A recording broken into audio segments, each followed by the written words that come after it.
광고해드렸던 대로 오늘부터 출애굽기를 시작을 하도록 하겠습니다. 출애굽기 첫 번째 내용인데요. 제목 같이 한번 읽어볼게요. 다 같이 시작. 꽃이 아니라 잡초가 되어라. 자, 꽃이 아니라 잡초가 되어라. 라는 제목으로 우리 출애굽기 1장 1절부터 22절까지의 말씀. 이게 이제 스토리예요. 스토리이기 때문에 교독하지 않고 그냥 쭉 한번 천천히 한번 읽어보도록 하겠습니다. 1절부터 읽어볼게요. 시작. 야곱과 함께 각각 자기 가족을 데리고 애굽에 이른 이스라엘 아들들의 이름은 이러하니 르우벤과 시몬과 레위와 유다와 이사갈과 스불론과 베냐민과 단과 납달리와 각각 아셀이요. 야곱의 허리에서 나온 사람이 모두 70이요. 요셉은 애굽에 있었더라.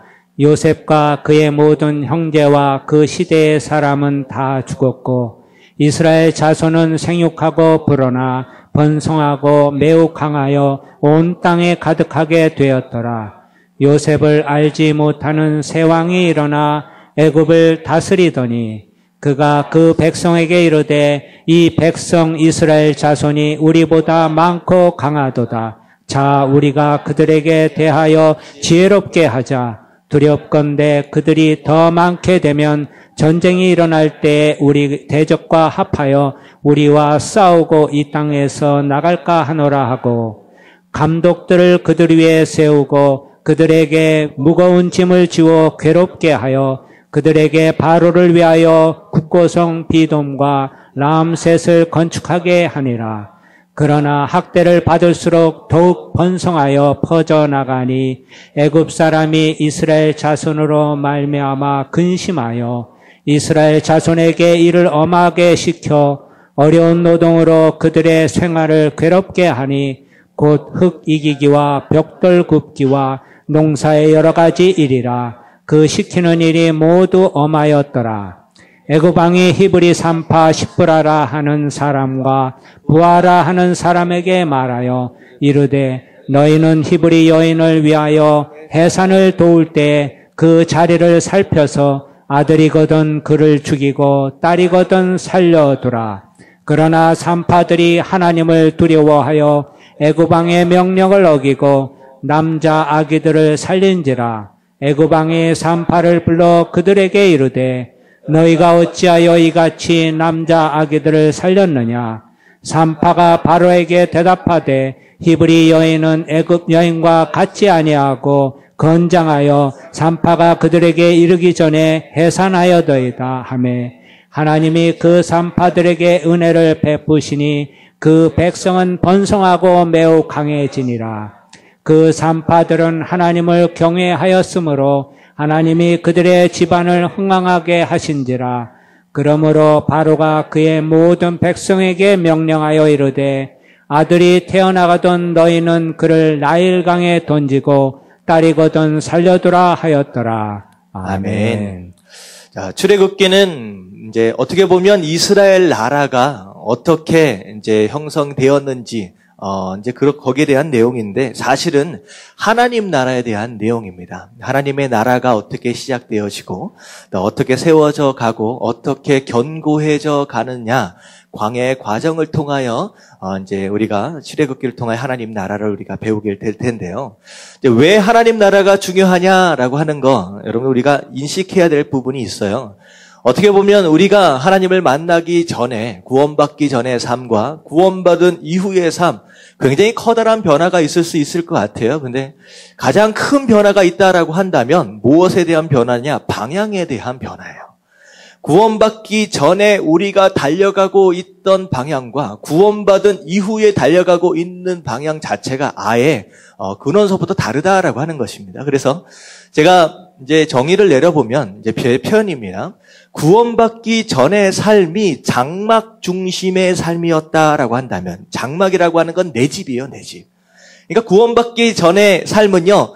내가 내 집을 짓는데 어떻게 하면 이쁘게 지을까? 어떻게 하면 아름답게 지을까? 어떻게 하면 크게 지을까라고 하는 것에 집중하며 살았던 인생이었다라고 하는 거예요. 내 나라를 세우기 위한 삶이었어요. 태어나는 순간서부터 나는 어느 학교를 가야 좋은 학교일까? 나는 어떤 직장을 가야 하는 것일까? 나는 어떤 배우자를 만나야 하는 것이 이 땅 가운데 살 때에 성공하는 삶일까라고 하는 것들에 대해서 집중하고 그것을 이루기 위해 어떻게 보면 인생의 성공을 이루기 위해서 열심히 달려왔던 내 나라와 내 집을 내 장막을 세우기 위해서 달려왔던 삶이 바로 구원받기 전의 삶이다라고 한다면 구원받은 이후의 삶은요, 장막 중심의 삶이 아니라 뭐 중심의 삶이에요? 성막 중심의 삶이에요. 더 이상 내 집을 지어가는 삶이 아니라 누구의 집을 지어가는 삶입니까? 하나님의 집을 지어가는 삶이 바로 구원 이후의 삶이다라고 하는 거예요. 더 이상 내가 이쁘게 뭘 내 집을 지으려고 애쓰는 게 아니라 이왕이면 내 삶을 통하여 하나님의 집이, 하나님의 나라가 어떻게 하면 아름답게 세워져 갈 것이냐라고 하는 것에 집중하고 그것을 위해 살아가는 삶이 바로 구원받은 이후의 삶이다라고 하는 거예요.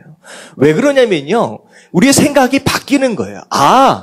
이 땅의 삶, 구원받기 전에는 이 땅의 삶이 전부인 거예요. 가장 중요한 거예요. 내 인생이 잘 되고 내 자식이 잘 되고 내 가정이 잘 되는 게 최고인 거예요. 그게 가장 우선순위에 있었다라고 하는 거죠. 하지만 구원받고 난 뒤에 생각해 보니까 이거는 내가 이 땅을 떠나는 순간 어떻게 해야 할 것이냐 다 내놓고 가야 될 것이다. 나 버리고 갈 것이다라고 하는 거예요. 이런 거죠. 성경은 우리 인생을 향하여 나그네 길이다라는 얘기를 많이 해요. 지나가는 것이다라고 해요. 생각해 보세요. 여행을 한번 갔다고 생각해 보세요. 여행을 갔는데 좋은 호텔에 들어갔습니다. 아무리 호텔에 하루 이틀 오래 머문다라고 할지라도 호텔 커튼이 마음에 안 든다고 내 돈 들여서 커튼 바꿀 사람이 어디 있겠습니까? 침대 시트가 마음에 안 든다고 내 돈 들여가지고 침대 시트 바꾸고 내 돈 들여가지고 가구 바꿀 사람이 어디 있겠습니까?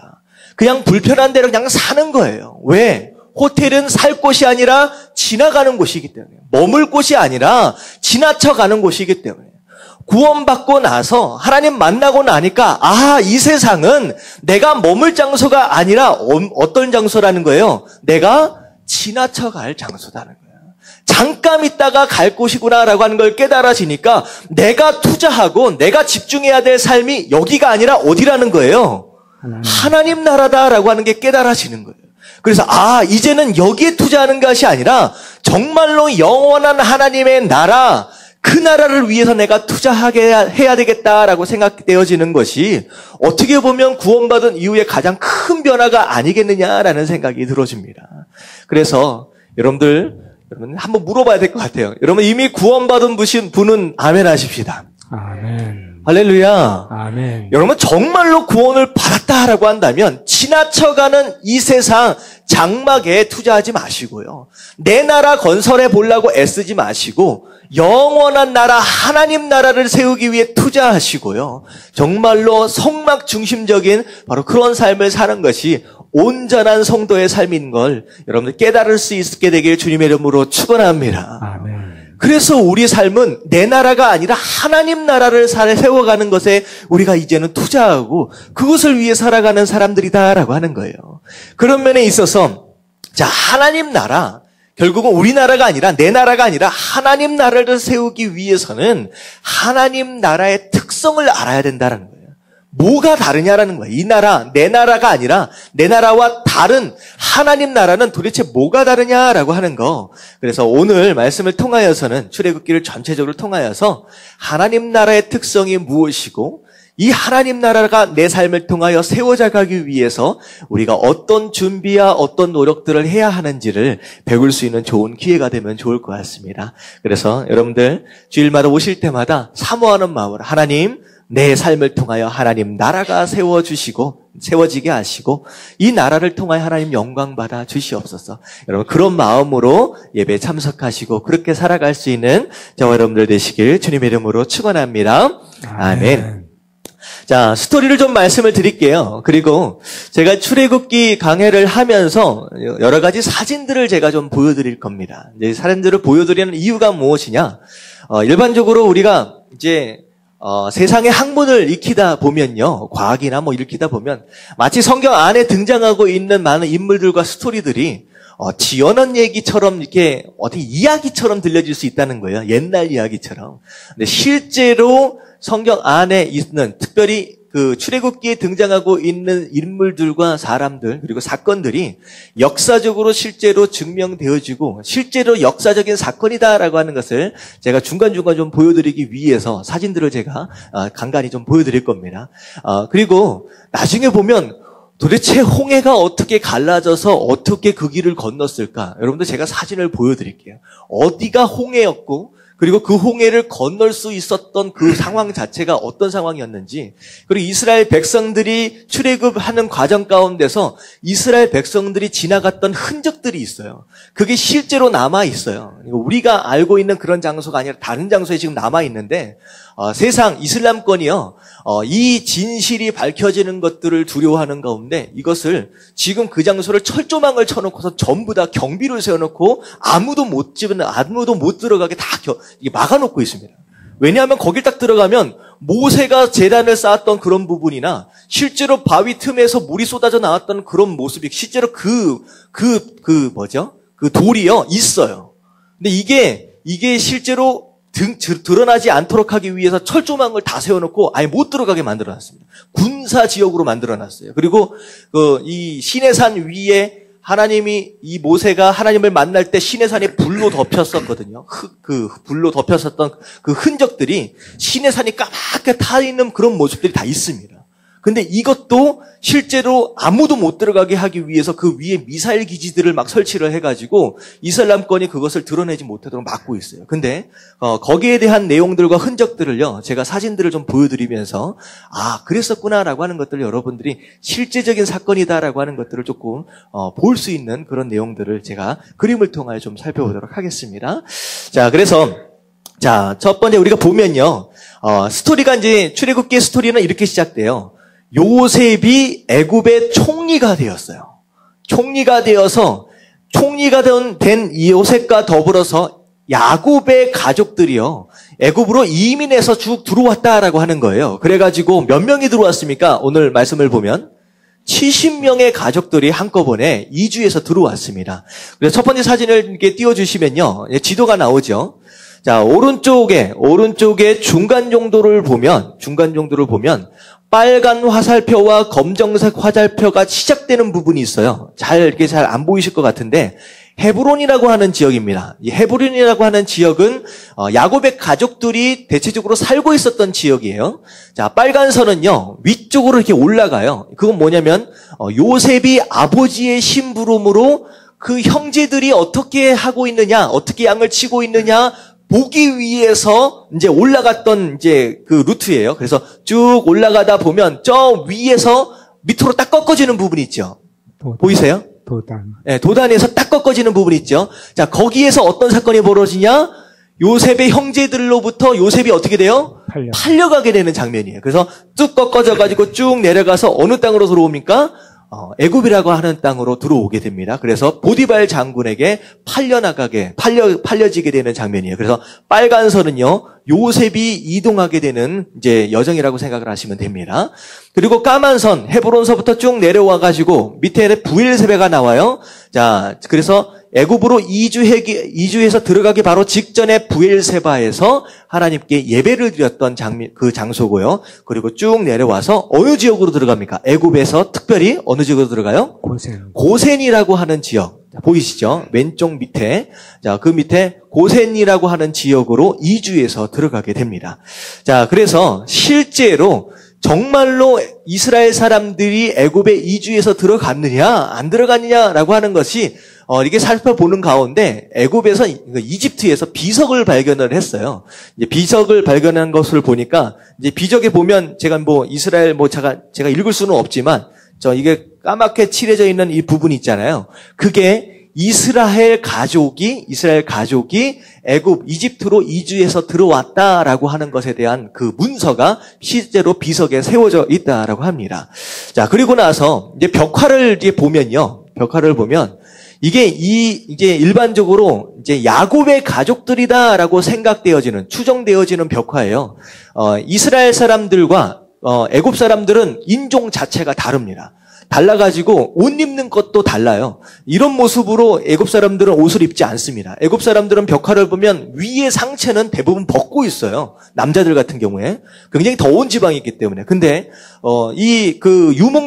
유목을 보통 했던 이스라엘 사람들은요, 이 겉옷 자체가 저녁 때 그 들에서 양들과 이제 함께 잘 때 덮고 잘거나 깔고 잘 때 사용하는 모포와 같은 것이에요. 그래가지고 일반적으로 야곱 이제 유목민들은 이렇게 위에까지 걸치는 그런 옷을 입고 있습니다. 그래서 이 벽화 같은 경우에는 아마 이스라엘 가족들이 이주해서 들어오고 그들에 대한 내용들이 아니겠느냐라는 그런 추정을 해보게 되는 거예요. 그래서 실제로 이런 벽화들이 이제 이집트 안에 남아 있습니다. 그래서 이주해서 들어왔어요. 들어왔는데 하나님께서 막 은혜를 부어주시니까 불과 70명으로 들어왔는데 몇 명이 되느냐? 나중에 출애굽할 때 보니까 세어보니까 남자만 몇 명이에요? 남자만 60만 명. 그러니까 엄청난 수로 불어난 거예요. 그래서 기하급수적으로 엄청나게 불어납니다. 자, 그런 가운데 어떻게 됐느냐? 요셉이 알지 못하는 새로운 왕이 등장했다라고 하는 거. 이게 사실은 이게 무슨 얘기냐라고 생각할 수 있을 것 같은데 이게 역사적으로 보면요. 이집트 왕조에 대한 것을 우리가 좀 알 필요가 있어요. 자, 1, 2, 3, 4, 5, 6을 보면 이집트 왕조가 어떤 식으로 이제 바뀌어져 가는지에 대해서 설명을 하고 있어요. 자, 왕조 이전 시대가 있고요. 고왕조, 중왕조, 신왕조 세 개의 왕조가 있는데 중간에 중간기가 있습니다. 빨간색으로 중간기가 있어요. 그래서 밑에 보면 5번에 보면 제2중간기, 그래서 13에서부터 17왕조가 있어질 바로 그때 기원전 1700년도 정도 되어 있을 때 무슨 일이 벌어졌었냐? 가나안 지역에 살고 있는 힉소스라고 하는 민족들이 있었어요. 가나안 지역에 살고 있는 힉소스. 그 민족들이 애굽을 침략해서 들어갑니다. 그래서 애굽을 점령을 해요. 그래서 실제로 애굽 나라에 애굽 민족들이 있음에도 불구하고 왕권을 누가 차지하게 되느냐? 힉소스라고 하는 족속들이 차지를 하게 됩니다. 이 힉소스는요, 가나안 족속처럼 생겼어요. 이게 이스라엘 이 야곱의 가족들하고 똑같은 민족입니다. 종족이 똑같아요. 그래서 요셉이 애굽에 이주해서 들어가면서 어떻게 해서 그 이방인을 총리의 자리, 2인 자리에 그냥 바로 올릴 수 있을까? 이게 외국인이잖아요. 근데 그 배경이 이거예요. 완전히 민족이 달랐다라고 한다면 아무나 세우지 않습니다. 하지만 요셉의 민족 얼굴 색깔이 누구와 같았느냐? 그때 당시에 왕권을 차지하고 있었던 그 바로의 얼굴 색깔하고 똑같은 거예요. 그러니까 같은 민족으로 생각해서 그 사람을 요셉을 총리로 세울 수 있었던 것이죠. 그래서 일반적으로 기원전 1700년도 정도에 요셉이 이제 총리로 들어가게 돼요. 그때 정도에. 그리고 나서 어떻게 되느냐? 힉소스 족속이 몰락을 하게 됩니다. 이 왕조가. 몰락을 하게 되면서 원래 오리지널 이집트 왕조가 다시 왕권을 차지하게 돼요. 그게 신왕조예요. 기원전 1500년도부터 이루어지는. 그러니까 어떻게 되느냐? 그 전에 힉소스 족속으로 인하여서 돌아가고 있는 모든 정치적인 상황이 전부 다 뒤집어지면서 그때 당시에는 요셉의 가족들이 굉장히 큰 파워를 누리고 있었거든요. 그러니까 그 파워로 인하여서 엄청난 민족들이 늘어난 거죠. 인구가. 근데 이 왕조가 딱 바뀌게 되면서 어떻게 된 거예요? 주종 관계가 완전히 바뀌어버린 거예요. 그래서 그 전까지만 해도 왕조, 정치적인 우두머리에 있었던 힉소스 족속이 완전히 종의 신분으로 떨어져 버리게 된 거죠. 그래서 오늘 나오고 있는 배경이 바로 이렇게 된 겁니다. 왕조 자체가 바뀌어지면서 넉넉하게 살고 있었던 그 부흥을 누리고 있었던 야곱의 가족들이 갑자기 졸지에 뭐가 돼버렸다? 종이 돼버렸다라고 하는 거예요. 종이.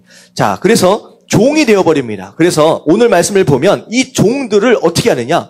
너무 인구가 많이 늘어나니까 안 되겠다. 얘네들을 오히려 탄압하고 고난을 줘가지고 힘들게 만들어서 오히려 인구가 증가되어지는 것을 막도록 하자라고 해가지고 뭘 했느냐? 비돔과 라함셋을 건축을 하게 됩니다. 자, 이게 이 힉소스 족속에 대한 내용이에요. 자, 오른쪽 위쪽을 보니까 이집트 사람들은 색깔 자체가 어때요? 깜짝잡해요. 옷 입는 것도 완전히 달라요. 그렇지만 왼쪽과 밑에를 보면 피부 색깔 자체가 아예 다르고 옷 입는 것도 다릅니다. 그러니까 이 두 민족이 애굽 안에서 함께 공존하다가 이게 왕조가 바뀐 거예요. 자, 넘어가 가면요. 자, 비돔과 람셋을 건축하도록 했다라고 하는 것은, 자, 여기 지도를 보면, 자, 왼쪽 위로 보면 그 지중해 쪽으로 들어가고 있는데 고센이라고 하는 지역 바로 위쪽에 람셋이라고 있는 지역이 있어요. 자, 보이시죠? 자, 그리고 그 고센 바로 밑쪽에 비돔이라고 하는 지역이 있습니다. 자, 이게 이제 어떤 지역이냐, 이제 시티를, 그러니까 도시를 건설을 하는 데 있어서 신전과 도시와 그리고 거둬들인 곡식들을 저장해 놓기 위한 창고들을 건축하기 위해서 누굴 사용했느냐? 이 이제 이스라엘 백성들 노예로 만들어서 그들을 사용을 했다라고 하는 거예요. 그래서 다음 넘겨주시면 이런 신전들 같은 것들을 건축하는데 이들을 많이 사용했다라고 하는 거예요. 그리고 이들을 신전을 짓는데 사용했는데 옛날에는 여기 보면요, 이제 보면 이게 지금 벽돌이 아니라 이거는 돌을 갈아서 만든 이제 그거예요. 그러니까 피라미드 같은 경우는 벽돌이 아닙니다. 벽돌이 아니에요. 그래서 돌을 깎아서 세워놓은 건축물인데 이제 이게 이제 나중에 이스라엘 백성들이 이제 벽돌을 이제 굽는 기술들이 발달을 해가지고 벽돌을 통하여서 이제 도시들, 이 신전들이나 이런 것들을 건축을 하게 되는 거죠. 거기에 이제 많이 동원을 받게 됩니다. 넘겨주시면 벽돌 굽는 장면이 나옵니다. 이게 이제 우리가 이제 교과서나 이런 데서 많이 봤던 장면이죠. 자, 그래서 이런 힘든 일들을 시키고 있음에도 불구하고 이스라엘 백성들이 점점 인구가 늘어나는 거예요. 점점점 강성해지는 거예요. 안 되겠다고 생각을 해가지고 이 바로가 무엇을 생각했느냐? 애를 받는 산파들을 부른 거예요. 불러다가 어떻게 했느냐? 만약에 아들을 낳게 되면 어떻게 해라? 죽여라 그냥. 그랬더니만 이 산파들이 그 바로의 말에 순종했습니까? 안 했습니까? 안 했어요. 이 사람들이 하나님을 믿는 사람들이에요. 하나님을 두려워하는 마음에 안 했어요. 그랬더니만 바라가 화가 났어요. 데려다가 왜 죽이라고 그랬는데 안 죽였느냐? 자, 무슨 말을 해요? 이스라엘 민족들을 여인들은 너무나도 튼튼해가지고 뭐 애 난다라고 해가지고 소식을 듣고 딱 가보니까 어떻게 돼요? 이미 애가 나와 있는 거예요. 그래가지고 죽일 수 있는 기회가 없었습니다 라고 얘기를 하니까 이 바로가 갑자기 화가 나가지고 무슨 일까지 얘기를 하느냐? 법령을 내립니다. 앞으로 이스라엘 백성은 아들을 낳으면 어떻게 하라? 그냥 죽여라. 무조건 죽여라. 라고 하는 엄청난 이 명령을 내리게 되는 것이죠. 자, 오늘 스토리는 거기까지의 스토리예요. 자, 이 스토리 안에서 하나님 나라가 자, 어떻게 세워가느냐 특성에 대해서 세 가지를 우리가 살펴보게 될 텐데, 자, 첫 번째 같이 한번 읽어보도록 할게요. 다 같이 시작. 하나님 나라는 작고 초라함으로부터 시작된다. 자, 하나님 나라는 작은 것에서부터 그리고 초라한 것에서부터 시작된다라고 하는 거예요. 자, 일반적으로 우리는 작은 것보다 어떤 것을 좋아합니까? 큰 것을 좋아합니다. 이왕이면 적은 것보다 많은 걸 좋아해요. 이왕이면 약한 것보다 강한 것을 좋아합니다. 그래서 그래도 좀 갖추고 그래도 큰 것이 있고 그래도 많이 있으면 그래도 뭔가 할 수 있지 않을까라고 하는 기대가 있는 거예요. 그래서 요즘에 워낙에 청년들 취업하는데 너무 힘들다라고는 얘기를 하잖아요. 그래서 취업하는 데 있어서 가장 중요한 게 뭐냐라고 했을 때 뭐가 좀 잘 갖춰져 있어야 된다고 얘기를 합니까?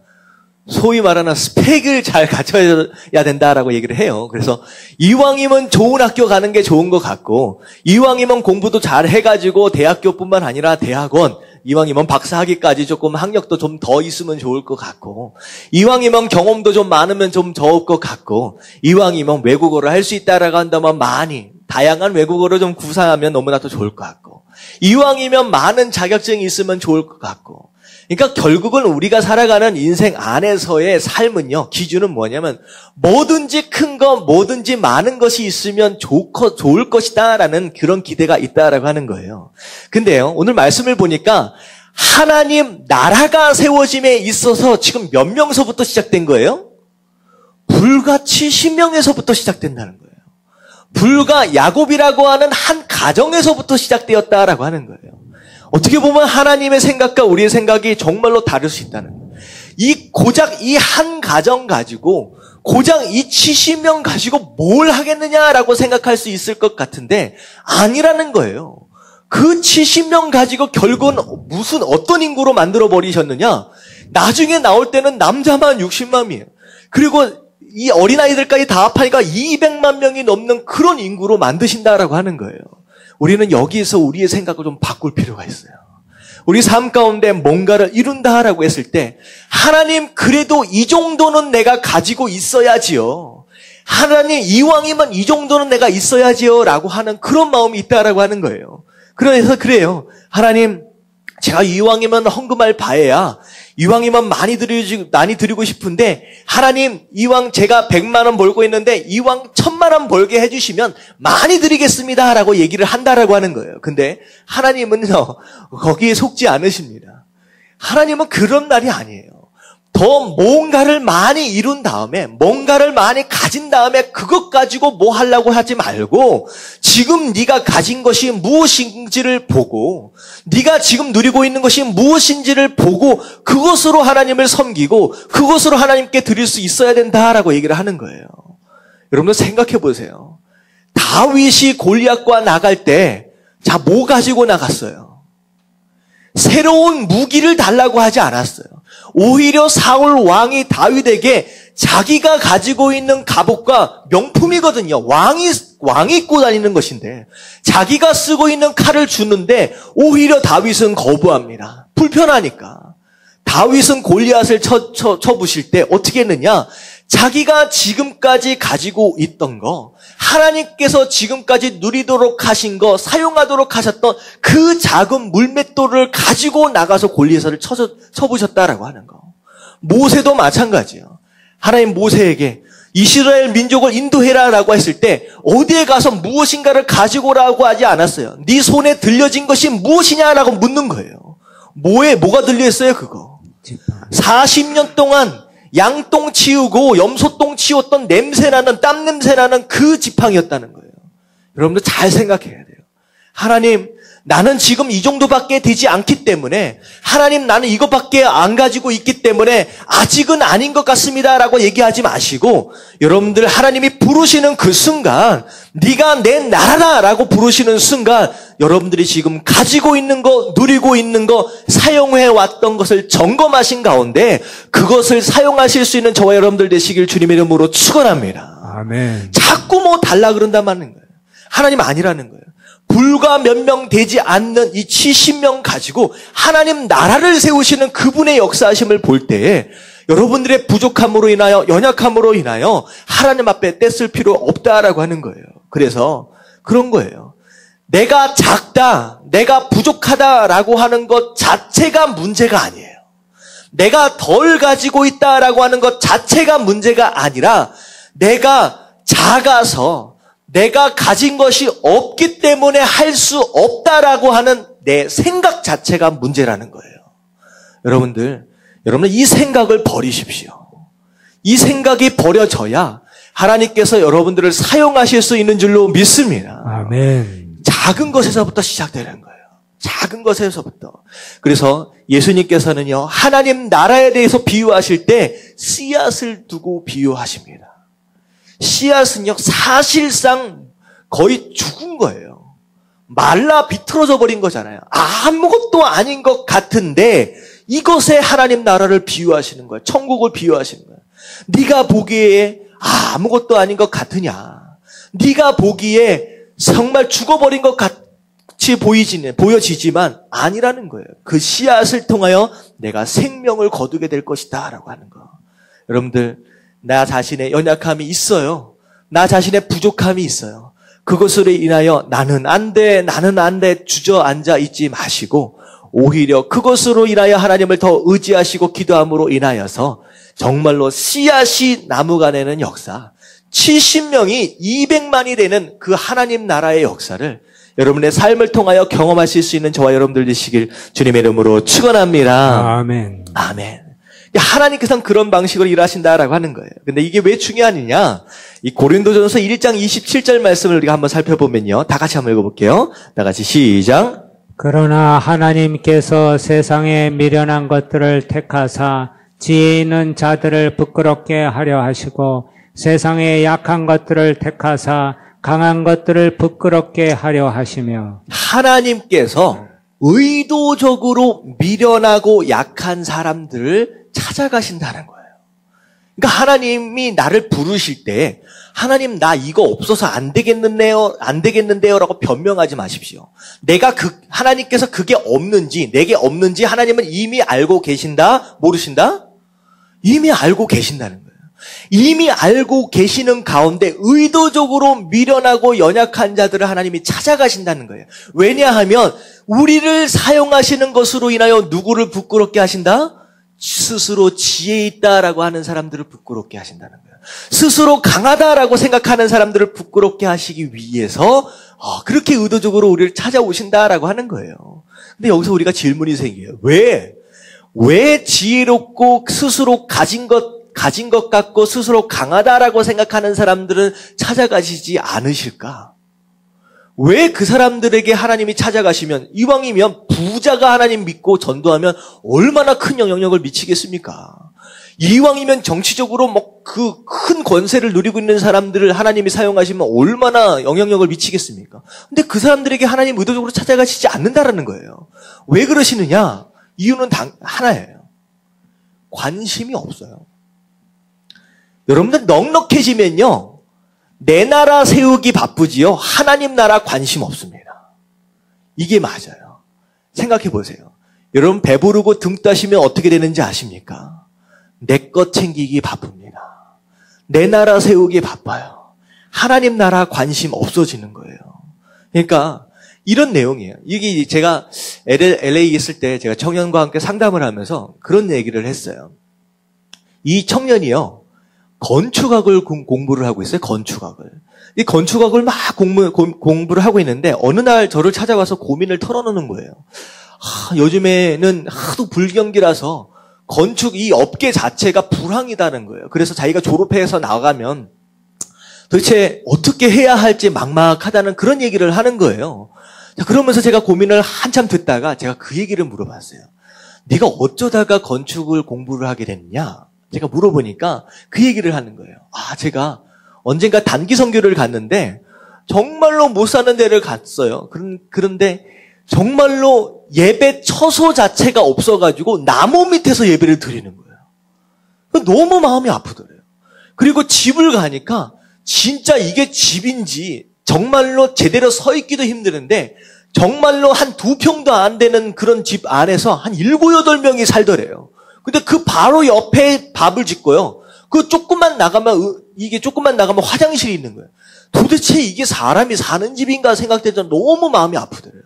그래서 자기가 생각할 때, 내가 이들을 위해서 교회를 지어주자. 내가 이들을 위해서 집을 한번 지어주자. 내가 그렇게 했으면 좋겠다라는 그 마음에 그래서 건축업을 시작했다는 거예요. 건축 공부를 시작했다는 거예요. 그래서 제가 다시 한번 물어봤어요. 그러면 지금 네가 걱정하고 있는 네가 그 문제들 자체가 네가 처음 하나님과 약속했던 그 비전을 이루는 데 있어서 무엇이 문제냐라는 거예요. 지금 경제적인 이 상황 자체가 아프리카에 정말 못 사는 지역에 교회 지어주고 정말 집 지어주는데 도대체 뭐가 문제라는 거예요. 곰곰이 생각해 보더니 그 청년이 하는 얘기가 갑자기 뒤통수로 한 대를 탁 맞은 것 같은 느낌이에요. 아무런 문제가 없다는 거예요. 가서 나무 썰면 된다는 거예요. 아무런 문제가 없는데 공부 잘하고 집안 사정 넉넉해지고 살만해지니까 어느덧 하나님께서 그 마음 가운데 주신 하나님 나라가 어떻게 돼버렸어요? 떠나버린 거예요. 사라져버린 거예요. 이제는 내 집 짓는 거에 바쁜 거예요. 여러분 이런 겁니다. 지혜롭다 생각하고 스스로 뭐 있다라고 생각하는 사람들은요. 내 집 짓기 바빠요. 하나님 집은요. 하나님 나라는 관심이 없는 거예요. 여러분들 하나님께서 여러분 삶 가운데 궁핍함을 허락하시고 연약함을 허락하시는 가운데 그럼에도 불구하고 네가 내 나라를 세우라라고 하는 그런 부르심이 있다라고 한다면 여러분 연약함 때문에 나는 못합니다라고 얘기하지 마시고 오히려 그 연약함으로 인하여 하나님 붙들고 오히려 여러분들 삶을 하나님 나라를 세우시는데 정말로 가볍게 어떻게 보면 아낌없이 드릴 수 있는 그런 모습들 되어야 하는 줄로 믿습니다. 아멘. 그래서 첫 번째가 특성이 무엇이냐? 하나님 나라는 많은 것에서부터 정말로 거대하고 화려한 것에서부터 시작되는 것이 아니라 어떤 것에서부터 작고 초라한 것에서부터 시작된다라고 하는 거 여러분 기억하실 수 있게 되길 주님의 이름으로 축원합니다. 아멘. 아멘. 자, 그러는 가운데 이스라엘 백성들이 막 많아졌어요. 자, 그랬더니 이것 자체가 애굽에 있는 사람들에게 위협이 된 거예요. 그것으로 인하여 갑자기 예상치 못한 돌발적인 상황이 벌어졌습니다. 자, 그래서 이게 8절 말씀이에요. 8절 말씀 보면 자, 요셉을 알지 못하는 세 왕이 일어나 애굽을 다스리더니 제가 말씀을 드렸죠. 왕조가 바뀌었어요. 자, 그랬더니 더 이상 이스라엘 사람들에게 호의적이지 않아요. 그래서 어떻게 됐느냐? 우와, 이 이스라엘 민족들이 늘어나니까 나중에 전쟁이 일어났을 때 오히려 우리의 대적이 될 수도 있겠구나라고 하는 그런 두려운 마음이 애굽 사람들 마음 가운데 들어갔다라는. 그래서 이 사람들을 힘들게 만들자. 인구가 자꾸 늘어나니까 힘들게 만들면 이게 줄어들지 않을까라는 생각을 하게 된 거예요. 그래서 이스라엘 민족 쪽에서 볼 때는 예상치 못한 탄압과 예상치 못한 고난의 과정이 엄습해 왔다라고 하는 거. 자, 여기서 우리가 살펴볼 수 있는 내용은 두 번째입니다. 두 번째. 다 같이 한번 읽어볼게요. 두 번째 다 같이 시작. 하나님 나라는 고난을 통하여 잡초처럼 일어난다. 자, 하나님 나라는 고난을 통하여 일어나요. 그리고 고난 가운데 죽지 않습니다. 그 고난 가운데서 잡초처럼 일어나는 것이 하나님 나라다라고 하는 거예요. 자, 우리 삶 가운데 나는 고난이 좋다. 고난이 좋다라고 하는 사람이 있을까요? 없을까요? 대답을 안 해요. 당해보시면 아시겠지만 나는 아프고 힘든 게 좋다라고 하는 사람이 어디 있겠습니까? 나는 아픈 게 좋고 고난이 좋다. 나 때려줘야 하면요. 이거는 미친 사람이에요. 인간적인 마음은요. 아픈 거 싫어요. 고난 당하는 거 싫어요. 이 삶 가운데 평안한 게 좋지. 자꾸 어렵고 힘든 이런 상황들 누가 좋아하겠습니까? 근데 이상하게 하나님의 자녀다라고 하는 우리에게 왜 하나님께서 왜 고난을 허락하시겠느냐라고 하는 거예요. 왜 하나님이 이런 과정들을 허락하시느냐라고 하는 거예요. 이게 중요한 메시지가 있습니다. 잘 생각해 보세요. 만약에 창세기 마지막 장에 보면 야곱과 요셉이 그들의 후손들에게 명령한 게 있습니다. 무엇을 명령했느냐? 너희는 여기에 머물 사람들이 아니다. 너희는 반드시 어디를 향하여 나가라라고 얘기를 했어요. 어디를 향하여? 가나안 땅을 향하여 나가라라고 분명히 요셉도 마찬가지, 야곱도 마찬가지 죽으면서 유언으로 남겼어요. 결국은 이스라엘 백성들은 비록 오랫동안 애굽에 살고 있었지만 결국은 어디를 향하여 나아갈 족속들이에요? 가나안 땅, 약속의 땅을 향하여 나갈 족속들이라는 거예요. 거기가 목적지라는 거예요. 근데 만약에 이스라엘 백성들이 잘 먹고 잘 살았다, 계속 그랬다면 과연 가나안 땅으로 나갔을까요? 안 나갔을까요?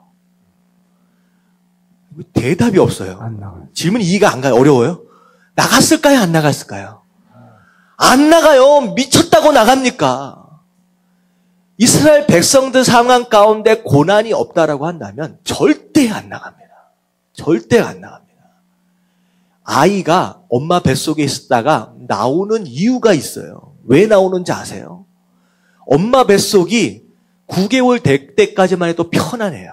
정말로 아늑해요. 근데 딱 나가는 10개월째 되는 순간에 어떤 상태가 되느냐? 더 이상 엄마 뱃속이 어떤 상태가 됩니까? 편안한 장소가 아니라 불편해져요. 좁아요. 그러니까 아이가 좁아서 못 해먹겠다 하고 나오는 거예요. 그게 출생이 되는 거예요. 마찬가지입니다. 우리의 인생에 평안함만 있고 안정감만 있다라고 한다면 절대 하나님에 대한 나라, 하나님의 약속을 기억할 수 있는 모습이 아니에요. 그냥 머물고 싶은 거예요. 절대 안 나갑니다. 다시 말하면 우리 삶 가운데 하나님께서 고난을 허락하시는 이유가 무엇이냐? 하나님 나라, 하나님의 약속을 기억하고 어떻게 하라? 빨리 짐을 싸고 떠나라라고 하는 하나님의 메시지예요. 여러분 이걸 들을 수 있어야 돼요.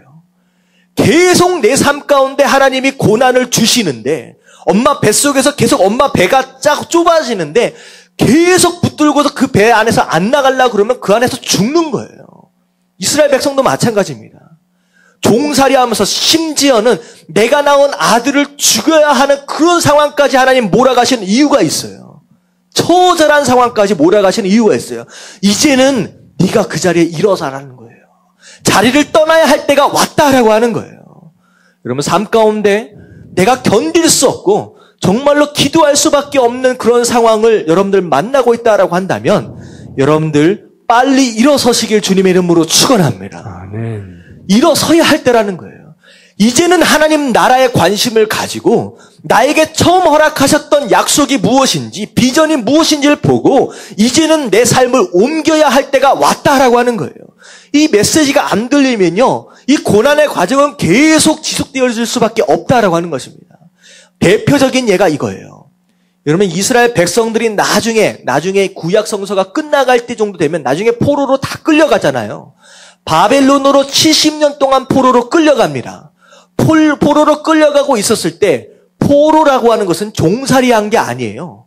그들에게 삶의 장소를 허락해 줬어요. 아들, 딸 낳고 잘 살 수 있도록 바벨론이라고 하는 영토를 허락해 준 거예요. 그랬더니 어떻게 됐는지 아세요? 나중에 포로로 70년 동안 끌려간 다음에 나중에 메대와 파사가 바벨론을 점령하고 나서 고레스 왕이 너네들은 다 고향으로 돌아가라라고 이스라엘 백성들을 고향으로 돌아가라라고 풀어줬습니다. 풀어줬어요. 그랬는데 몇 명 돌아왔는지 아십니까? 포로로 끌려갈 때 아무리 못해도요, 제가 아무리 적게 잡아도 100만 명은 끌려갔을 거라고 생각을 해요. 이스라엘 민족이 통째로 끌려갔으니까. 100만 명은 끌려갔어요. 근데 돌아온 인구 자체가 몇 명이었는지 아세요? 42,360명 돌아왔어요. 세어보니까. 몇 분의 몇 돌아왔어요? 불과 5%도 안 돌아와요. 가서 살만하니까 배부르고 등 따시고 하니까 더 이상 하나님 나라에 관심 없는 거예요. 하나님께서 나에게 허락하신 약속 관심 없고 내가 돌아가야 할 그 땅이 어딘지 관심 없는 거예요. 불과 70년 동안 잠깐 머물러 있던 그 땅을 떠나지를 못합니다. 불과 5% 돌아와요. 하지만 지금 이스라엘 백성들이 애굽에 몇 년 살았는지 아십니까? 430년 살았어요. 이게요, 보통 기간이 아닙니다. 이미 애굽 사람 되어버린 거예요. 생각해보세요. 430년 전이면 정확한지는 잘 모르겠습니다. 임진왜란 때예요. 임진왜란 때. 여러분 임진왜란이 뭔지 아세요? 임진왜란 때 일본에 들어갔었는데 한국 땅으로 나오겠다고 지금 오늘 그런다라고 하는 거예요. 아무도 안 나와요. 그런 상황 가운데 이런 탄압과 고난이 주어지니까 이스라엘 백성들 전부 다 나옵니다. 거의 빠짐없이 다 나와버려요. 고난은 그런 역할을 하는 거예요. 고난은 메시지가 있습니다. 목적이 있어요. 우리가 잠자고 있는 우리 영혼을 깨우시는 거예요. 더 이상 거기 이제 머물러 있지 말라는 거예요. 이제는 네가 움직여야 할 때다라고 하는 거예요. 여러분 그 음성 들으실 수 있는 저와 여러분들 되시길 주님의 이름으로 축원합니다. 아멘. 근데 그 고난으로 인하여 죽는다, 죽지 않는다. 이게 중요한 거예요. 하나님은요, 우리 삶 가운데 죽어라고 고난을 허락하시는 분이 아니에요. 고난은 그냥 메시지를 주시는 거예요. 여러분 삶 가운데 고난이 막 찾아와요. 나 죽겠다. 여러분들 안 죽어요. 절대 안 죽어요. 고난을 주시는 하나님의 의도는 무엇이냐? 너 그 고난으로 인하여 숨막혀 죽어버려라라고 하는 게 아니라 그 고난으로 인하여 더 살아라라고 하는 거예요. 여러분들 꽃이 되려고 애쓰지 마십시오. 꽃은 화려해 보이지만 곧 있으면 시들어버려요. 근데 잡초는요, 이상하게 안 돌봐줘도 잘 자라. 여러분, 신앙인은요, 잡초와 같은 거예요. 밟아도 끊임없이 일어나는 거. 여러분, 고난을 향한 여러분들의 마음의 자세는 꽃과 같은 모습이 아니라 잡초와 같은 모습이 돼야 돼요. 아무리 밟아봐라. 내가 끝까지 일어나서 내가 반드시 하나님께서 나에게 허락하신 그 뜻을 이루고야 말겠다라고 하는 의지로 일어나는 거예요. 여러분들 일어나시길 주님의 이름으로 축원합니다. 아멘. 안 죽어요. 절대 안 죽어요.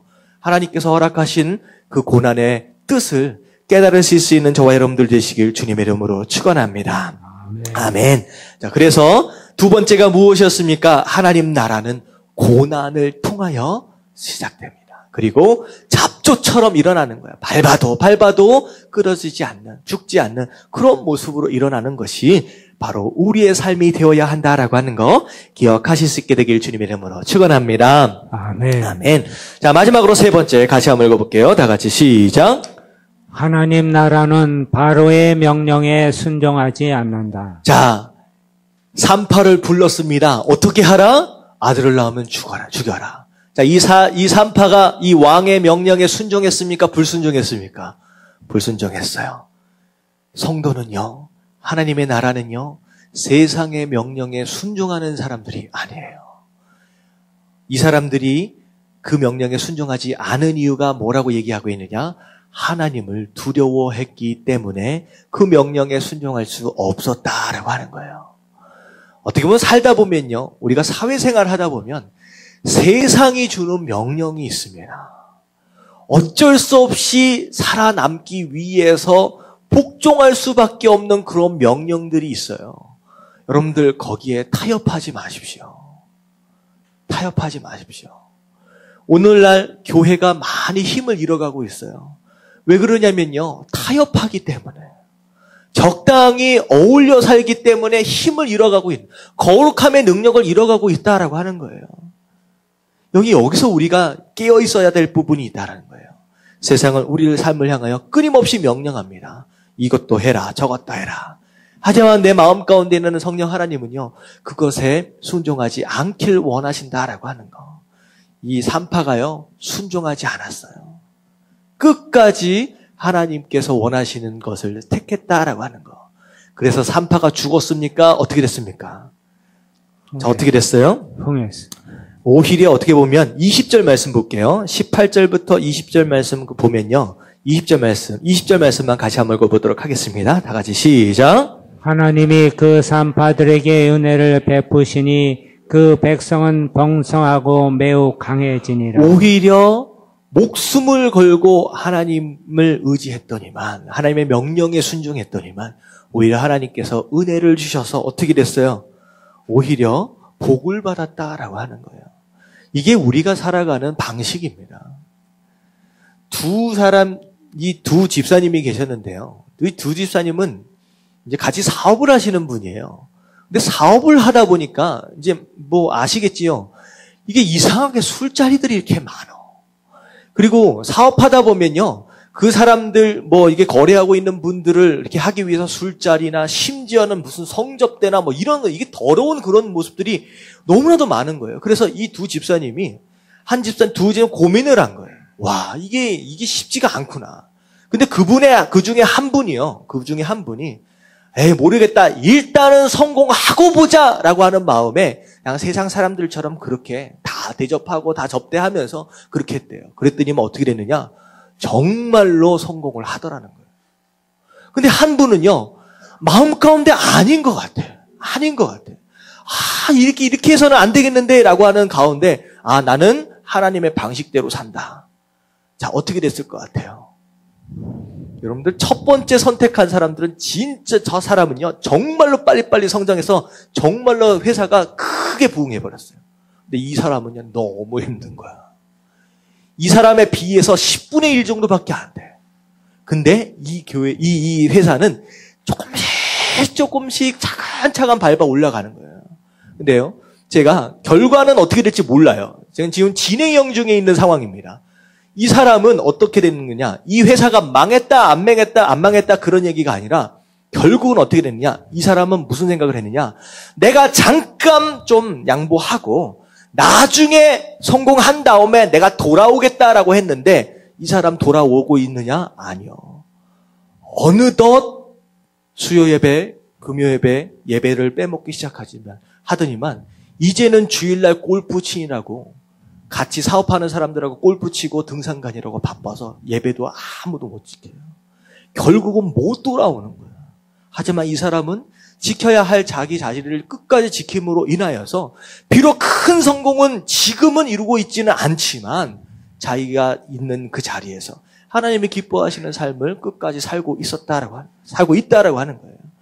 여러분 어느 쪽을 선택을 하시겠습니까? 그래도 그냥 이왕이면 크게 성공해가지고 나중에 돌아올란다. 절대 못 돌아옵니다. 이런 거예요. 신앙생활이. 여러분 정말 삶 가운데 하나님의 역사하심과 살아계심을 경험하기 원하신다라고 한다면 타협하지 말고 오히려 불로 들어가십시오. 사드락과 메삭과 아벳느고가 어디서 하나님을 만나는지 아십니까? 불에 들어가니까 거기에 예수님이 기다리고 계시는 거예요. 많은 사람들이 그래도 이 정도 하면 내가 어떻게 먹고 사느냐라고 하는 것에 대한 그런 갈등 가운데 그 불로 못 들어가. 적당히 타협하면서 지나가는 거예요.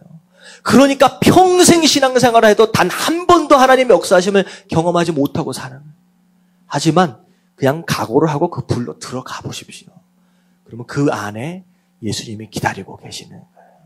그 이야기 아시죠? 3명 들어갔는데 나중에 보니까 그 안에 몇 명 있었어요? 4명이에요. 그 한 명 누구예요? 예수님이에요. 예수님이 안에서 기다리고 계시는 거예요. 여러분들은 오늘 하루도 하나님께서는 여러분들의 결단을 기대하고 계십니다. 하나님의 백성으로서 어떤 결단을 내리는 것이 진짜 신앙인의 모습이냐라고 하는 거. 하나님이 지금 보고 계신다라고 하는 거. 여러분 삶을 통하여 내 나라가 아니라 하나님 나라가 왕성하게 세워져 나가기를 기대하고 계시다라고 한다면 오늘 제가 말씀드린 이 3가지를 기억하십시오. 내가 별 볼 일 없다라고 해서 내가 가진 것이 없다라고 해서 주눅 들어 있지 마시고 오히려 그렇기 때문에 하나님께서 사용하기 원하신다라고 하는 거 기억하시고 용기 내시길 주님의 이름으로 축원합니다. 아멘. 고난이 찾아오면요 못 살겠다고 하나님 앞에 울부짖지 마시고 내가 어디로 움직여야 합니까? 하나님께 음성을 들으십시오. 움직여라는 뜻이에요. 하나님 나라에 집중해라고 하는 뜻이에요. 그리고 그 고난은요 절대 우리를 죽이는 고난이 아니에요. 두려워하지 마시고요. 담대하게 잡초처럼 일어나십시오. 그럴 수 있으면 일어난다는 거예요. 마지막으로 우리는 누구의 명령에만 순종한다? 하나님의 명령에만 순종한다라고 하는. 세상의 소리 듣지 마시고 하나님께서 내 삶 가운데 어떤 것에 순종하기 원하시는지 그 음성 가운데 하나님 나라를 아름답게 세워갈 수 있는 저와 여러분들 되시길 주님의 이름으로 축원합니다. 아멘. 아멘. 우리 함께 우리 말씀 붙들고 함께 기도하도록 하겠습니다. 하나님, 우리가 구원받고 난 뒤에 이제는 내 나라가 아니라 내 집이 아니라 하나님 나라를 세워가는 그런 삶을 살기 원합니다.